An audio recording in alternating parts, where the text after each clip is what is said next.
The lecture hall of the Galactic Combat Academy fell silent as Instructor Velthor's 4 eyes scanned the assembled students.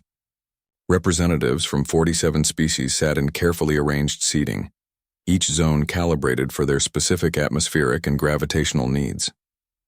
In the back corner, isolated in a reinforced section marked with yellow hazard stripes, sat the human. Her name was Maya Chen, and she was the first of her kind to attend the academy in its 3,000-year history. The other students had learned to ignore her presence, though several still flinched when she moved too quickly.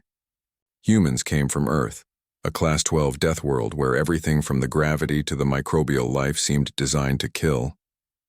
Combat, Velthor announced, his translator converting his clicks and whistles into standard galactic, is not merely about strength. It is about understanding your opponent, anticipating their movements and exploiting weakness. His carapace gleamed under the soft lighting as he gestured to the training arena below. Today you will face Korval, our senior combat instructor and undefeated champion of 17 cycles. A collective murmur rippled through the students.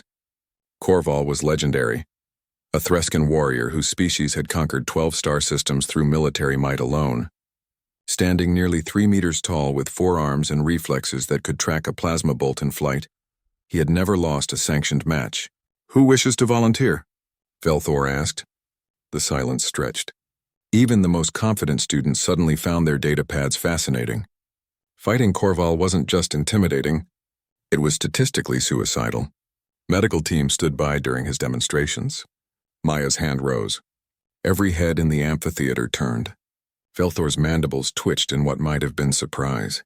"Cadet Chen, you understand this is full-contact combat training? Your species may be durable, but Korval has incapacitated Varnesh, Stoneskins, and Keltor armored titans." "I understand, sir," Maya said quietly. Her voice carried the flat, almost musical quality that made other species uncomfortable. Humans rarely showed emotion in their vocal patterns, making them nearly impossible to read. She stood, and even that simple movement made several students lean back. Earth's gravity was 2.3 times standard, and it showed in every economical controlled motion. As she walked down the steps toward the arena, other cadets tracked her with the wariness of prey animals watching a predator. In the arena, Korval waited, his 4 eyes fixed on the small human female as she entered the combat circle. She barely reached his chest, her frame appearing fragile compared to his battle-tested bulk. He had watched footage of humans, seen their violent history, their endless wars, their disturbing capacity for strategic thinking. But in person, they seemed disappointingly ordinary. "I will not hold back, Deathworlder," Korval rumbled, his voice deep enough to vibrate the floor. "I wouldn't want you to," Maya replied. The starting klaxon sounded. Korval moved with the speed that had made him legendary, all 4 arms blurring toward the human in a coordinated strike pattern that had felled opponents in seconds. His claws could pierce durasteel. His strength could crumple support beams. He struck empty air. Maya had simply not been there.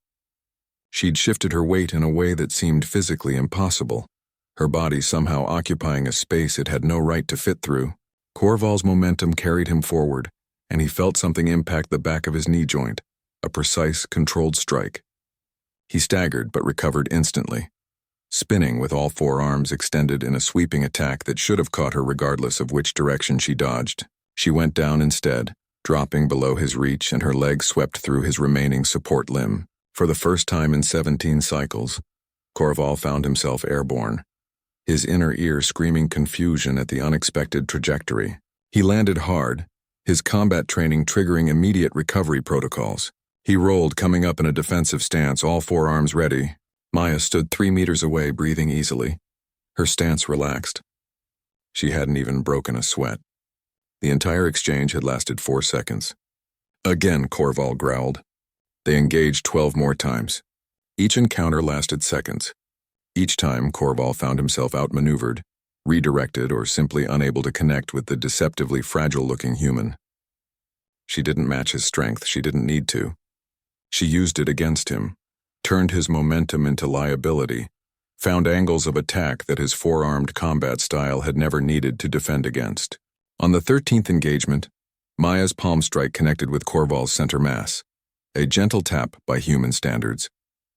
The Threskin warrior's neural cluster registered the impact, and his combat suit's safety systems immediately activated, recognizing a kill strike. Warning lights flashed red across his chest plate. Corval froze. In actual combat, that strike would have stopped his primary heart. The arena was absolutely silent. Maya stepped back and bowed, a human gesture of respect that the Academy's cultural database had barely documented. "Thank you for the honor of facing you, instructor," she said quietly. Corval stared at the small human, his combat-enhanced mind racing through the encounter, analyzing, learning. She hadn't beaten him through superior strength or speed. She'd beaten him through something far more dangerous. Perfect efficiency. Every movement calculated, every response precisely calibrated. No wasted energy. No telegraphed strikes. Just ruthless, terrifying effectiveness. Cadet Chen.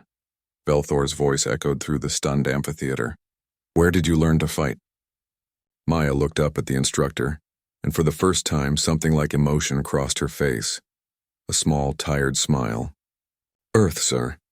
I was a 12-year-old girl walking home from school. On my world, you learn to fight, or you don't survive long enough to leave it."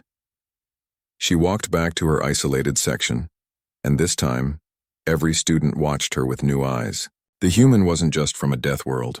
She was a product of it, forged in conditions that would kill most species before adolescence, trained by necessity in an environment of constant threat. Corval watched her go, his forearms still trembling slightly from adrenaline. He had fought the galaxy's finest warriors and never known fear. But standing in that arena, facing a creature who had learned to fight just to survive childhood on a world of unimaginable horror, he had felt something he'd never experienced before. The cold recognition of meeting something more dangerous than himself. In the back of the amphitheater, Maya Chen sat down in her hazard-marked section and quietly returned to taking notes, as if she hadn't just rewritten every combat instructor's understanding of human capabilities. The Deathworlder girl had spoken through silence, and the galaxy had finally begun to listen.